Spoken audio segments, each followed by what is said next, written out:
તો ગુજરાતમાં ટેકાના ભાવે વિવિધ પાકોની ખરીદી ચાલી રહી છે ત્યારે પાટણ જિલ્લામાં મગફળીની આવકો શરૂ થઈ ગઈ છે। સિદ્ધપુર, સમી, વારાહી, રાધનપુર ખાતે ટેકાના ભાવે મગફળી ખરીદ કેન્દ્રો કાર્યરત થયા છે। સમી કેન્દ્ર પર 90 ખેડૂતોમાંથી 40 જેટલા ખેડૂતો પોતાની મગફળી ટેકાના ભાવે વેચી ચૂક્યા છે, જ્યારે ખુલ્લા બજારમાં ભાવ માત્ર 1000 રૂપિયા સુધી પડતા ખેડૂતો મૂંઝવણમાં છે। જિલ્લામાં 5000 હેક્ટર વિસ્તારમાં મગફળીનું વાવેતર થયું હતું અને 1800 ખેડૂતો રજીસ્ટ્રેશન કરાવ્યું હતું। સમી ખાતે પ્રથમ વખત ખરીદી કેન્દ્ર શરૂ થતા રાધનપુરના ધારાસભ્યે મુલાકાત લઈ ખેડૂતોની સમસ્યાઓ સાંભળી હતી।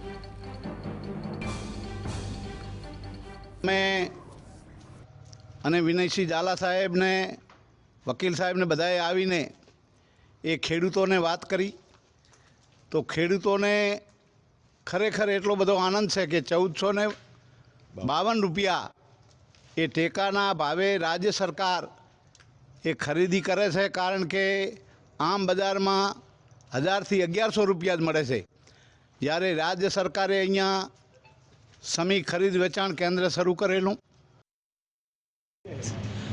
ગુજરાતમાં હાલ અત્યારે એમએસપી એટલે કે મિનિમમ સપોર્ટ પ્રાઇસ અનુસાર જે ખરીદી થઈ રહી છે, ત્યારે પાટણ જિલ્લામાં જે મગફળી છે મગફળીનું રજીસ્ટ્રેશન તો થયું હતું, પરંતુ જે કેન્દ્રો હતા એમાં સમી આપ્યું છે। ત્યારે આજે સમી કેન્દ્રમાં લગભગ 99 જેટલી કહેવાય ને કે ખેડૂતોએ નોંધાવ્યું હતું ને સારા એવા પ્રમાણમાં મગફળી આવી છે, કારણ કે આ બાજુ પહેલી વખત પાક થયો હતો રૂગનાથપુરા છે અને આજુબાજુના જે ગામડાઓમાં થયો હતો અને અત્યારે હાલ મગફળી લઈને આવ્યા છે।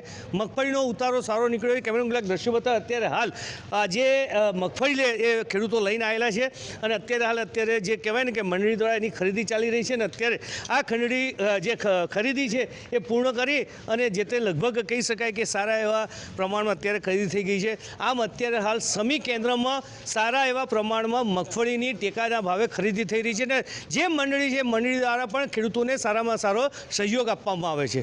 અલ્કેશ પંડ્યા, જીએસટીવી, પાટણ।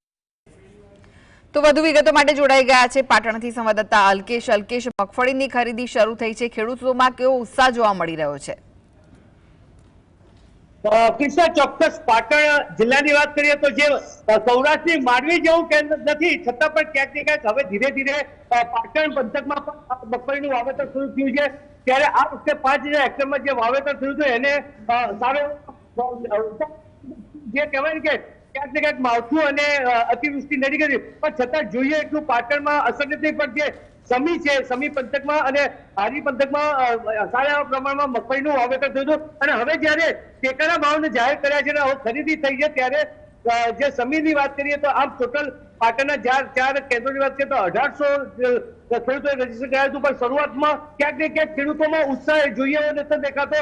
પણ હવે ધીરે ધીરે જયારે બજાર ભાવ ઓપન બજારમાં ક્યાંક ને ક્યાંક 900 થી 1000 આવે, ત્યારે હવે ખેડૂતો કહેવાય છે કે જે ટેકાના ભાવ છે 1452 એમાં આવ્યા છે। જે નોંધાયેલા ખેડૂતો છે વારા પરથી એક બબે ખેડૂતોને બોલાવવામાં આવે છે અને જે 80 અને 125 મણની વાત છે, પણ એટલો બધો અહીંયા ઉતારો નથી। પણ ખેડૂતો અત્યારે હાલ પાટણમાં જે કહેવાય ને જિલ્લાના સમી છે, વારાહી છે, સિદ્ધપુર કેન્દ્રમાં લઈને આવે છે અને પોતાના જે રજીસ્ટર થયેલું છે અને અત્યારે હાલ આપે છે।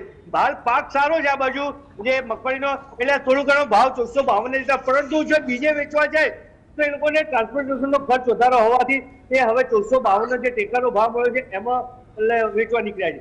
જી કૃષ્ણા। જી અલ્કેશ, ખેડૂતોને કેવા ભાવ મળી રહ્યા છે અને સાથે જ અત્યાર સુધીમાં કેટલી મગફળીની ખરીદી થઈ છે? કૃષ્ણા, આમ જોવા જઈએ ને તો મગફળી માટે પાટણની નજીકમાં જે બનાસકાંઠાનું ડીસા કેન્દ્ર છે એ સૌથી મોટું છે, પરંતુ ત્યાં જાય તો ટ્રાન્સપોર્ટેશનનો ખર્ચ થાય એટલે ના મળે। પરંતુ અત્યારે હાલ જે કહેવાય ને કે લગભગ 300 બોરી તો ગઈકાલ સુધીમાં આવી ગઈ હતી અને પાટણમાં અત્યારે ગણતરી કરીએ તો 1000 મેટ્રિક ટન જેટલી ખરીદી થઈ છે ને એ મંડળીઓ દ્વારા થાય છે। અત્યારે હાલ એ મંડળીઓ ગુજકો માર્શલ પ્રેરિત છે ને ત્યાં જે તે ખરીદી થયા પછી એ લોકોનું પેકિંગ થાય છે। પેકિંગ થયા પછી જે સિવિલ સપ્લાયની ગોડાઉન હોય ત્યાં મોકલવામાં આવશે, પરંતુ હજુ જે કહેવાય કે હજુ 10 દિવસ છે, એટલે ક્યાંક ને ક્યાંક ખેડૂતોને જો ઓપન બજારમાં ભાવ નહીં મળે તો એ ચોક્કસ મગફળી માટે પાટણના જે કેન્દ્રો રચેલા છે ટેકાના ભાવમાં એ 952 લેવા આવશે ચોક્કસ। જી, ખેડૂતોમાં શું સંતોષ જોવા મળી રહ્યો છે જે ભાવે તેમની મગફળી ખરીદાઈ રહી છે તે જોતા? જે રીતે અત્યારે હાલ ખાતર બિયારણ ને બધાના ભાવને લઈને જો એ સરવાળો કરવા બેસે સાંજે તો ચોક્કસ એમને પડતર કરતા પણ ઓછા ભાવ મળે છે, કારણ કે અત્યારે હાલ ખાતરની જે બૂમો પડી રહી છે, સાથે સાથે જે ભાવ જે ઓપન બજારમાં માર્કેટમાં આ બાજુ પાટણમાં પંથકમાં 1000 રૂપિયા જ આવ્યો છે, વધારે સારી મગફળીઓ તો કદાચ 11 સુધી જાય છે, એટલે ખેડૂતોને અત્યારે હાલ જે સેન્ટર નજીક આપણે જે તાલુકામાં વાવેતર થયું છે એ લોકોને માટે કહેવાય કે એ લોકોને નુકસાન નફામાં નુકસાન નહીં પણ જે કહેવાય ને કે મૂડીમાં નુકસાન આવી શકે એવું છે. જી કૃષ્ણ. જી આભાર અલ્કેશ સમગ્ર માહિતી આપવા માટે.